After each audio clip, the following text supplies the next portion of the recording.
2021 മികച്ച ജൈവ പഞ്ചായത്തിനുള്ള അവാർഡ് മുതൽ നിരവധി അവാർഡുകളാണ് ഗ്രാമപഞ്ചായത്തിനെ തേടിയെത്തിയിട്ടുള്ളത്.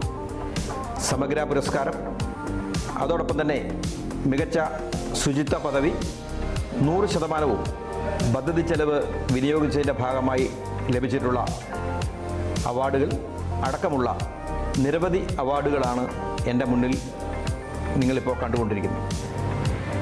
തീർച്ചയായും കഴിഞ്ഞ 4.5 വർഷ കാലഘട്ടം ഒരു ഗ്രാമപഞ്ചായത്ത് ഭരണസമിതിയുടെ തലവൻ എന്ന രീതിയിൽ എനിക്ക് നടത്തുവാൻ കഴിഞ്ഞിട്ടുള്ള വികസന പ്രവർത്തനങ്ങളുടെ ജനകീയ അംഗീകാരമായി ഈ പുരസ്കാരങ്ങളെ ഞാൻ കാണുകയാണ്. തീർച്ചയായിട്ടും കഴിഞ്ഞ 4.5 വർഷക്കാലം ചിറക്കടവ് ഗ്രാമപഞ്ചായത്തിലെ മുഴുവൻ ആളുകളും വലിയ സഹായ സഹകരണമാണ് ഭരണസമിതിക്ക് നൽകിയിട്ടുള്ളത്. തുടർന്നും നിങ്ങളുടെ എല്ലാവരുടെയും വലിയ സഹായ സഹകരണം ഗ്രാമപഞ്ചായത്തിനുണ്ടാവും എന്ന് വിനീതമായി പ്രതീക്ഷിക്കുകയാണ്. ജനങ്ങളുടെ അടിസ്ഥാന ആവശ്യങ്ങൾക്കൊപ്പം ഈ പഞ്ചായത്ത് ഭരണസമിതി ജനങ്ങളോടൊപ്പം എല്ലായ്പ്പോഴും ഉണ്ടായിരിക്കുമെന്ന് ഞാൻ നിങ്ങൾക്ക് ഉറപ്പു നൽകും.